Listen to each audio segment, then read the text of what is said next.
All right, let's talk about Aidan O'Connell's first game with the Raiders. I already made videos on his second and third game. I kind of made a video on his second game on a whim, and it did well numbers-wise, so I figured, the other one did well as well. Why not make a third and complete the evaluation of him in the preseason? And honestly, the first game actually might have been his best game, so it's, good thing I'm covering this one, I think, where, a lot of it was still some of the stuff we've seen in the past of him kind of just making the easy, consistent plays, something like this, where it's going to be a cover one man play, and you have a receiver who's going to be running over the middle. So, okay, simple enough. It's a route that could get open. Usually it takes a little bit for it to get open. Obviously, there is a linebacker covering over the middle of the field, so you do have to be wary of that. But let's see what happens when this play develops. O'Connell's going to take the snap. He looks over the middle. He eventually fires over the middle, and you see it got wide open. And again, this is something we have seen from him just consistently is it's preseason. You're not always going up against the toughest competition, and you're typically going up against pretty simple concepts. So you do tend to see in preseason more players getting just completely wide open like you're seeing right here. But still, O'Connell puts the ball right on the money. He gets it there quick enough that the defensive back who is further deep couldn't come down and make a play. So, yeah, sure, it wasn't the highest degree of difficulty throw. No one's going to argue that. But there still was a degree of difficulty he had to, make on this throw. It wasn't the easiest play either. And again, at the end of the day, if you're putting the ball on the money, you're putting the ball on the money. Whether it's a wide open throw or a contested throw, if you're putting the ball where you're trying to put it, that still is impressive, even if it was a completion that you kind of expected him to be able to make. Heading over to this play, this is an interesting one, where the way it's designed to work, again, you get some basic coverages. This is just a simple zone coverage play, and so you're running a concept designed to beat that zone coverage play, where you have your outside receiver, the only receiver, period, who's lined up towards that side of the field.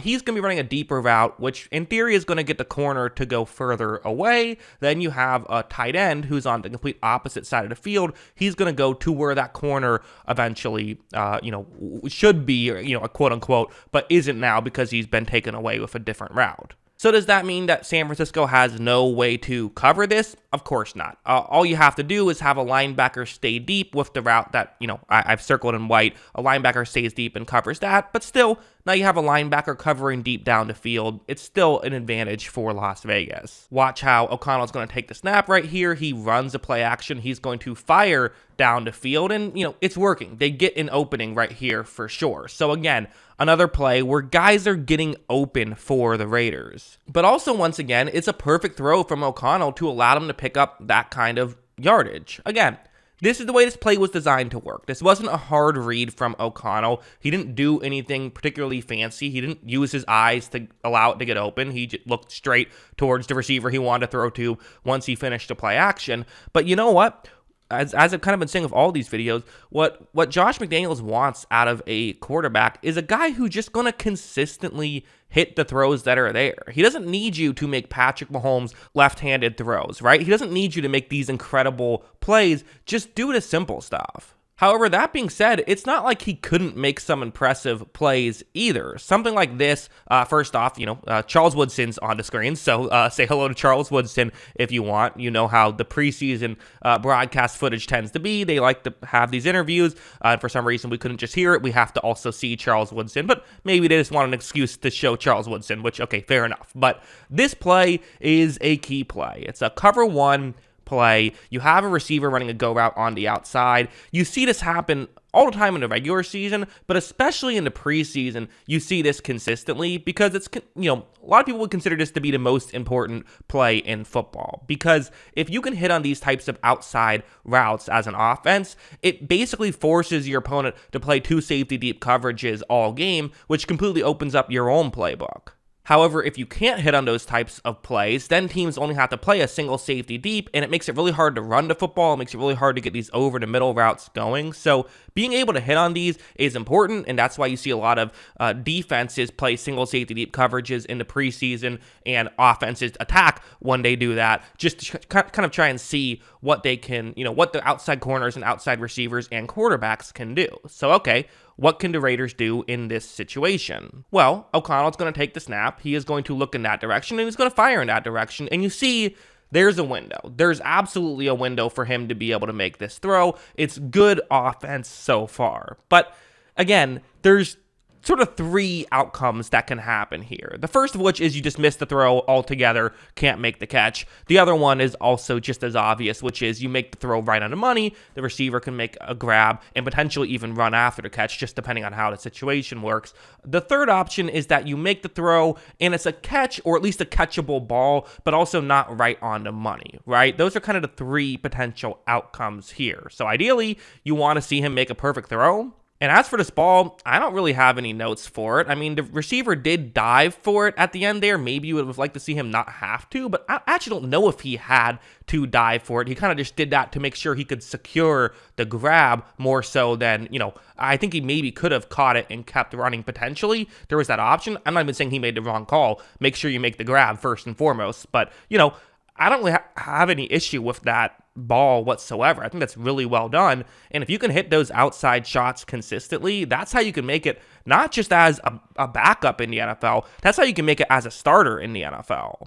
Also, this is a great play, even though it doesn't really maybe seem like that on paper at first, where, it's a designed quarterback rollout towards the top of the screen, run to play action, roll out towards the top of the screen, have a receiver going up in that direction. Okay, simple enough. How could this play show too much? Well, watch what happens. O'Connell's going to take the snap. He runs the play action. This is kind of going as expected. You do typically leave the edge rusher on the edge there unblocked because, the idea is they move in towards the running back and you can get around him, but he's doing a pretty good job of going straight towards the quarterback. He read this play pretty well and is in position to try and make a play. So for O'Connell, he can't really make the throw as easily as he would like to.